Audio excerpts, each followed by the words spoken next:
So ayan mga katrops, may dumating na naman tayong parcel. Sunod na naman yung order natin sa Lazada. So hindi kasi mga katrops, no? Nagpalit kasi ako ng signal light sa motor. So kasi lagi napupundi yung signal light ko dati. So lagi pinapasok ng tubig kahit anyuhan ko na ng silicone.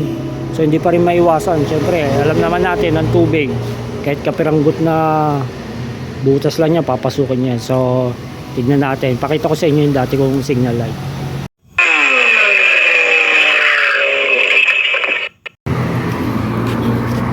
So ito yung signal light ko.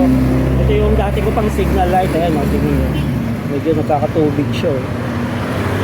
So yun yung problema dyan, medyo pagtagulan talaga, lagi napupundi.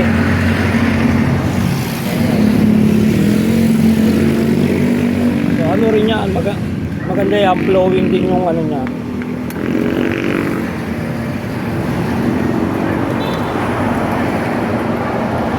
Ayan. Okay pa naman siya, kahit medyo parang may tubig na yung loob. Pero parang alanganin na to, pag nababad pa rin sa ulan to, mukhang papasukin na yan. Yan, paliti na rin yan. So ayan yung ilaw niya, so ganyan pa rin yung kinuha ko, pero iba na ang forma.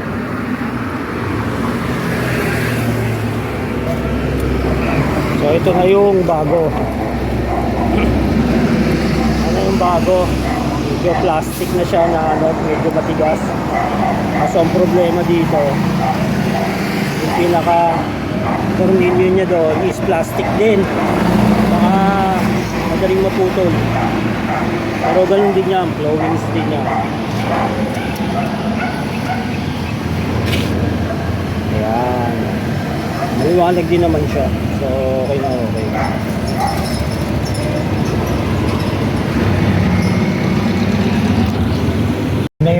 Ito na mga katrops yung ano, sa side, sa signal light natin. So yung ipapalit sa harap, yung katulad nung nasa likuran.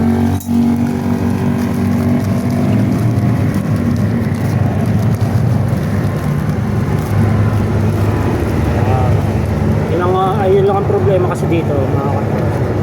It's yung sa thread niya, plastic din. Katulad lang din nito. So kaya may posibleng pumutok siya.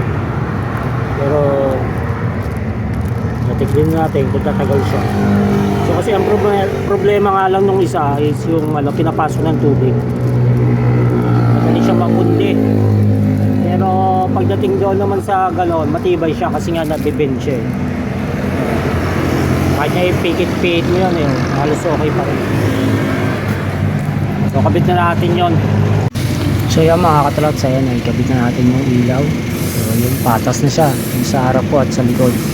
Kasi nung una, yung likod lang yung napalitan ko.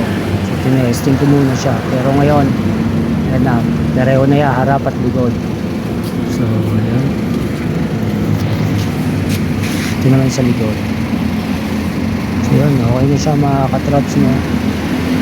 Matibay ito, mukhang hindi basta-basta pinapasok ng tubig. So ang problema lang dito is yung sa thread niya kasi plastic din.